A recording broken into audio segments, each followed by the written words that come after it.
घाँटीका लागि म लगातार महिनौं दिनदेखि प्रत्येक दिन, अब यहाँ पञ्चनपुरमा अलिकति रेस्ट हुनेवाला छ, बाँकी बिहानदेखि बेलुकासम्म 12-15 घण्टासम्म प्रशिक्षणकै क्रममा हुन्छु। हिजो दिनभरि पनि करिब करिब प्रशिक्षणमै थिएँ, बेलुका आएँ। करिब केही महिनादेखि मलाई सन्चो केले गर्यो यही उज्जाई प्राणायाम। यसरी उज्जाई प्राणायाम मजासँग गरिदिन्थे, त्यो सब खरासलाई लगेर जान्थे, नत्र म बोल्नै नसक्ने अवस्थामा हुन्थ्यो। हजुर, यसले गजबसँग ठिक गर्छ। यसरी भित्रतिर तान्ने, रोक्ने, दायाँ नाकलाई बन्द गर्ने, बायाँ नाकबाट श्वास छोड्दिने, यो धन्यवाद। त्यसपछि आउनुस् गरौँ अनुलोम विलोम प्राणायाम। बायाँ नासिकाबाट श्वास लिउँ, दाहिने नासिकाबाट छोडौँ, फेरि दाहिने नासिकाबाट श्वास लिउँ, देब्रे नासिकाबाट छोडौँ, फेरि देब्रे नासिकाबाट श्वास लिउँ, दाहिने नासिकाबाट छोडौँ, फेरि दाहिने नासिकाबाट श्वास लिउँ, देब्रे नासिकाबाट छोडौँ।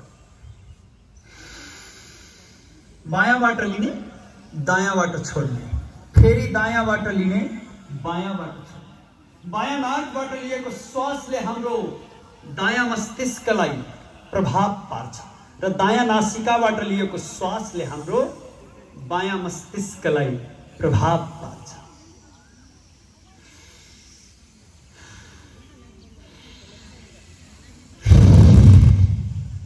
अनुलोम विलोम प्राणायाम। यो जो यतातिर मोडिएर यदि यो घरलाई तपाईहरुले देख्नुभयो भने यो घरका सबैजना योग प्रशिक्षक छन्। त्यो देखिने नीलो हरियो घर, यो हरियो घरका छोरा बुहारी दुईटै डाक्टर छन्। ती दुईटै डाक्टर यति राम्रा योग प्रशिक्षक छन्। आमा देखि लिएर सबजना, यो परिवारका लागि पनि एकपल्ट जोरदार ताली। यो सम्पूर्ण परिवारले पनि एउटा प्रेरणा दिएको छ। मैले सायद जुन दिन म यो घरमा आएको थिएँ, मैले यो मैदान देखेको थिएँ र त्यो मैदान देख्दा मलाई रहर लागेको थियो।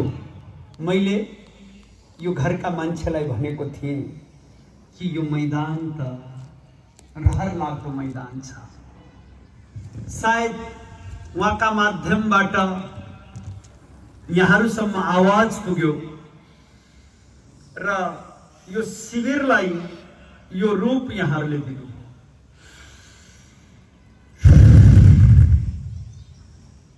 धेरै दिनपछि मलाई मन परेको मैदान यो थियो।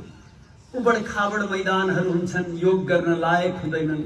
यो योग गर्नका लागि यति एकदमै ठिकठाक मैदान छ। त्यसकारणले यसलाई यहाँहरुले उपयोग गर्नुभयो। यसका लागि सम्पूर्ण जिल्ला कमिटीलाई हार्दिक बधाई छ, हार्दिक मंगल कामना छ। परम पूज्य स्वामीजी महाराज, परम श्रद्धेय आचार्य श्री महाराज का तरफ अनुलोम विलोम।